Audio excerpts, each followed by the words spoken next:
Who are you, then? It's the fly in the ointment, Hans. The monkey in the wrench. Pain in the ass. A pain in the ass? That's what we are here at Online Big Blue Sports. Bringing you the best New York Giants sports talking around here. Because, you know what? We're going to give it to you honest. We're going to give it to you what you may not want to hear, what you may not want to talk about. But you know what? That's what we do. We got the NFL trade line coming up here at 4 p.m. Eastern Standard Time on Tuesday.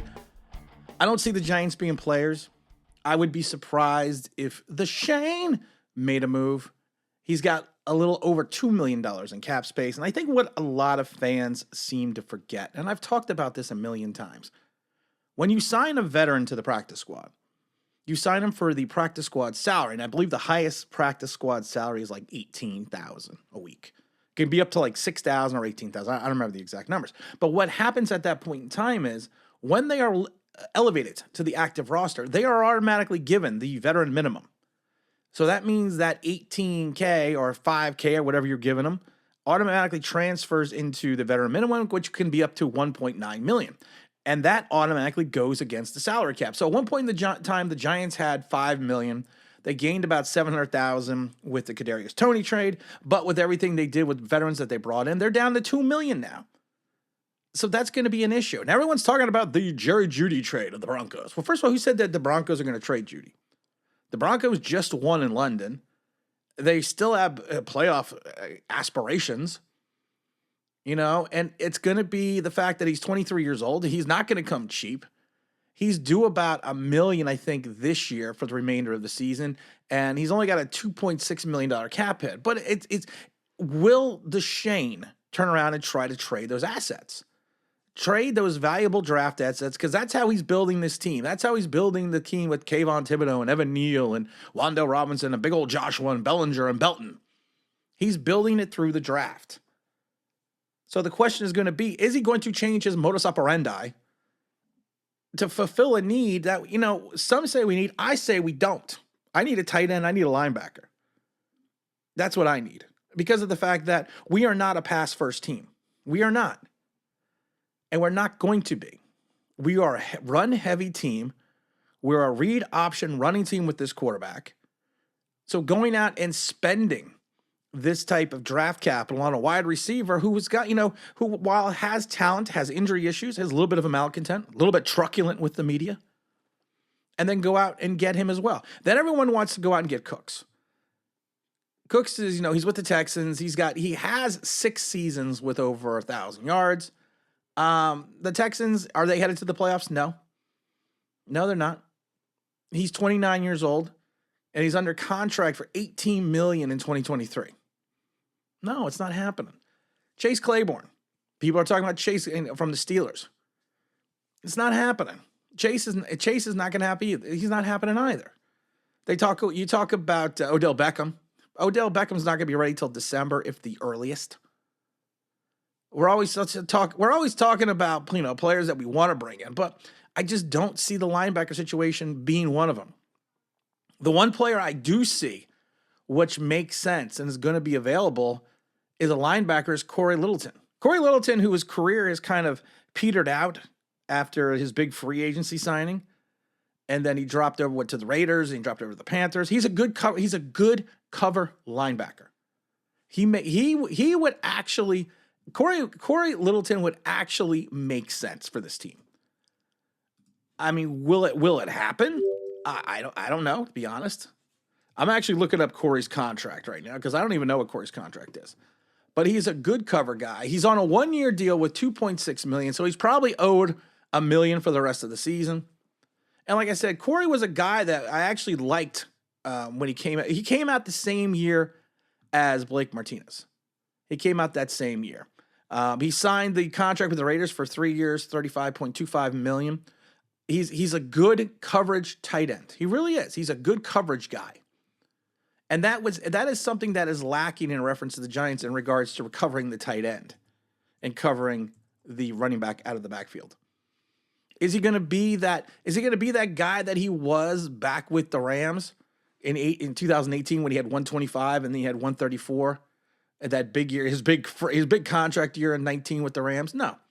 He's probably going to be more like the guy in 2001 for the Raiders when he had 98 tackles.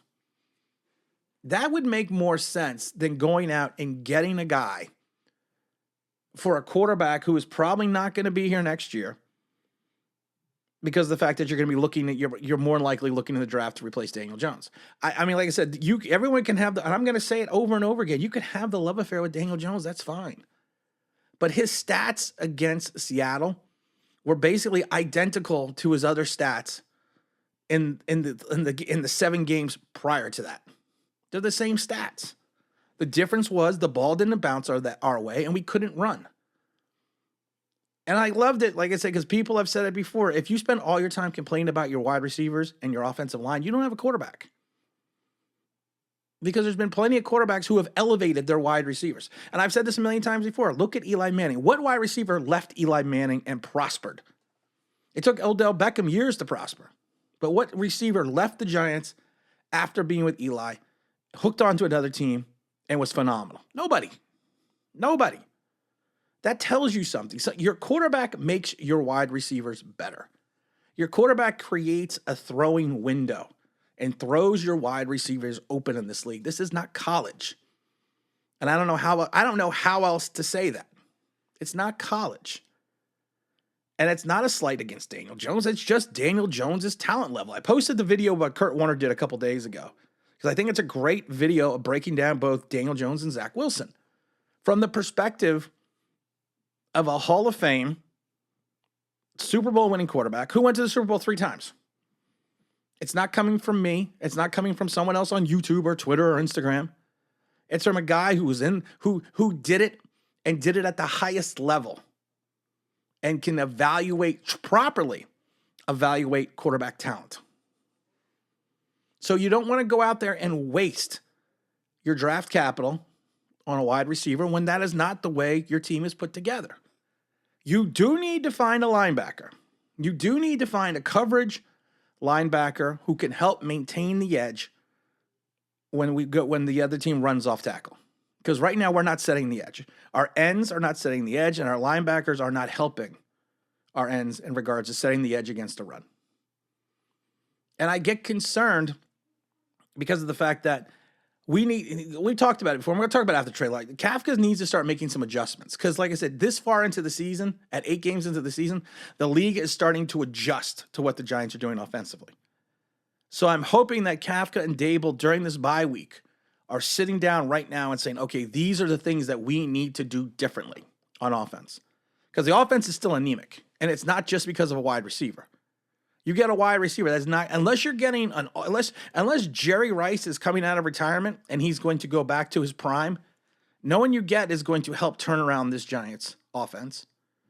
And if you think that, you're not watching the game. You're not watching how this team plays on offense. And that is the big parameters on what they should or should not do at this trade line. And also, like I said, you are going to be limited and precluded from certain players just on the salary cap alone. Because, like I said, Shane's already pissed that in 2024, he had to give that 3.5 dead contract year to Leonard Williams. You think he's going to eat more into his 2023 cap? And his 2023 cap is not looking that spectacular. Like I said, we got about $50 million in 2023. And I'm going by my numbers. I'm not going off the sports websites that give the numbers because my numbers have been, and I've said this before. One thing I've been extremely proud of on this channel the last 3 years, our salary cap numbers have been off maybe $100,000 either way.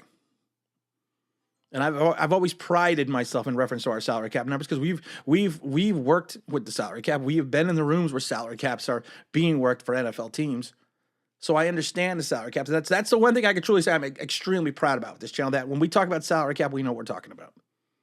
Might have a stream today at 4. I haven't decided yet, or I might have a stream tomorrow, Wednesday at 4. Got a lot going on here today. And again, this is Tim with the Online Big Blue, bringing you the best of New York Giants sports talk entertainment. And as always, if you like, you can subscribe. If you're ringing that bell, it means